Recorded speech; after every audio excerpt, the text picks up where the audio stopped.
So I know that most of you have read the story, How the Grinch Stole Christmas, or you have seen the movie of it.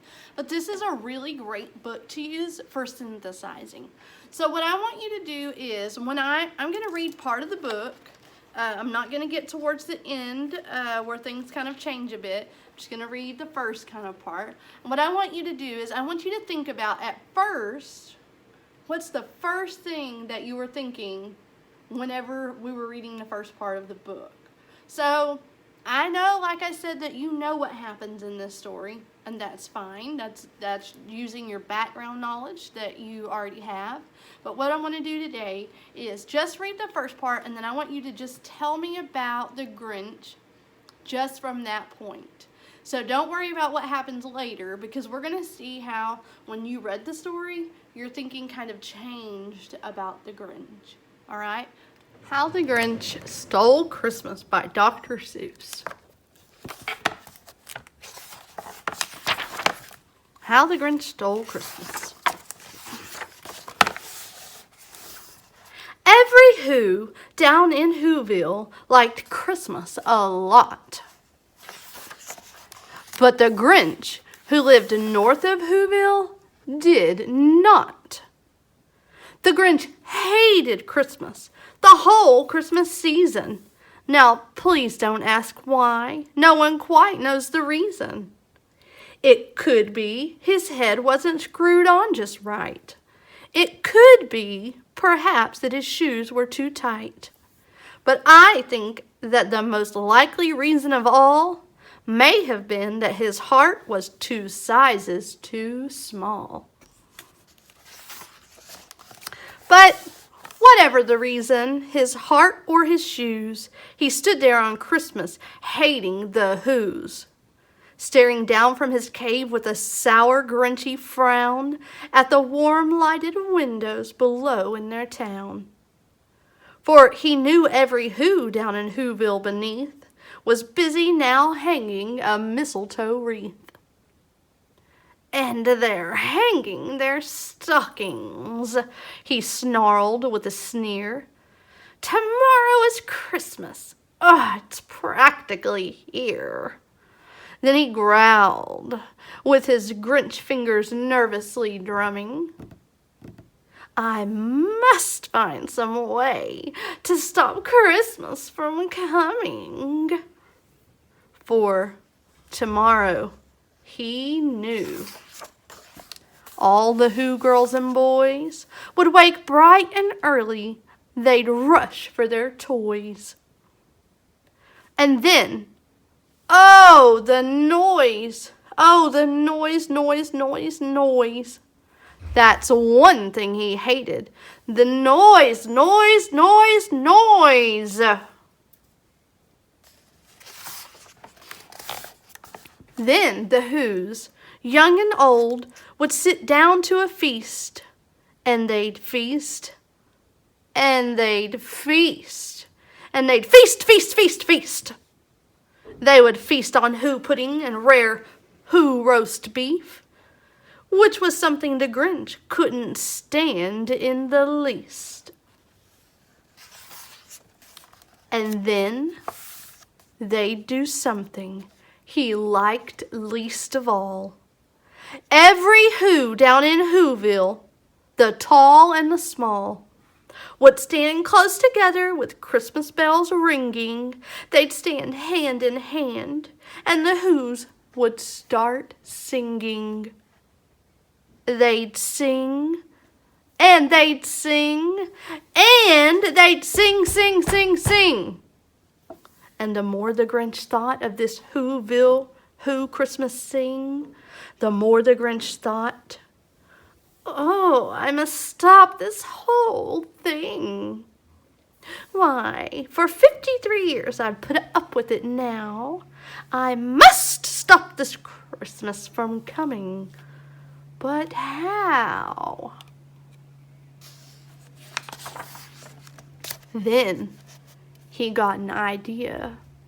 An awful idea. The Grinch got a wonderful, awful idea. I know just what to do. The Grinch laughed in his throat, and he made a quick Santa Claus hat and a coat. He chuckled and clucked. Oh, what a great Grinchy trick! With this coat and this hat, I look just like Saint Nick. All I need is a reindeer. The Grinch looked around, but since reindeer are scarce, there were none to be found. Did that stop the old Grinch? No, the Grinch simply said, if I can't find a reindeer, I'll make one instead. So he called his dog Max, then he took some red thread, and he tied a big horn on the top of his head. Then he loaded some bags and some old empty sacks on a ramshackle sleigh, and he hitched up old Max. Then the Grinch said, "Get up!" and the sleigh started down toward the homes where the Who's lay a snooze in their town. All their windows were dark. Quiet snow filled the air. All the Who's were all dreaming sweet dreams without care. And when he came to the first little house on the square, "Oh, this is stop number 1, the old Grinchy Claus hissed. And he climbed to the roof, empty bags in his fist. Then he slid down the chimney, a rather tight pinch. But if Santa could do it, then so could the Grinch. He got stuck only once for a moment or two, then he stuck his head out of the fireplace flue. When the little Who stockings all hung in a row, "Ooh, these stockings," he grinned, "are the first things to go." Then he slithered and slunk with a smile most unpleasant. Around the whole room he took every present. Pop guns and bicycles, roller skates, drums, checkerboards, tricycles, popcorn, and plums. And he stuffed them in bags. Then the Grinch, very nimbly, stuffed all the bags one by one up the chimbley. Then he slunk to the icebox. He took the Who's feast. He took the Who pudding. He took the roast beast. He cleaned out the icebox as quick as a flash. Why, the Grinch even took their last can of Who hash. Then he stuffed all the food up the chimney with glee. And now, grinned the Grinch, I will stuff up the tree. And the Grinch grabbed the tree and he started to shove when he heard a small sound like the coo of a dove. He turned around fast and he saw a small Who, little Cindy Lou who was not more than 2. The Grinch had been caught by this tiny Who daughter, who'd got out of bed for a cup of cold water. She stared at the Grinch and said, "Santa Claus, why are you taking our Christmas tree? Why?"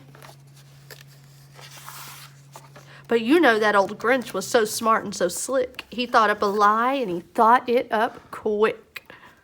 "Why, my sweet little tot," the fake Santa Claus lied, "there's a light on this tree that won't light on one side. So I'm taking it home to my workshop, my dear. I'll fix it up there, then I'll bring it back here." And his fib fooled the child. Then he patted her head, and he got her a drink, and he sent her to bed. And when Cindy Lou Who went to bed with her cup, he went to the chimney and stuffed the tree up. Then the last thing he took was the log for the fire. Then he went up the chimney himself, the old liar. On their walls he left nothing but hooks and some wire. And then one speck of food that he left in the house was a crumb that was even too small for a mouse.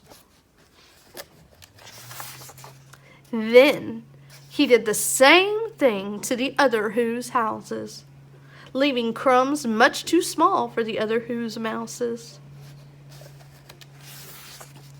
It was dawn and all the Who's still in bed, all the Who's still a snooze, when he packed up his sled. Packed it up with their presents, the ribbons, the wrappings, the tags and the tinsel, the trimmings, the trappings. 3,000 feet up the side of Mount Crumpet, he rode with his load to the tip-top to dump it. Hip-hoo to the Who's, he was Grinchiously humming. They're finding out now that no Christmas is coming. They're just waking up, I know just what they'll do. Their mouths will hang open a minute or two. Then the Who's down in Whoville will all cry boo hoo hoo hoo hoo.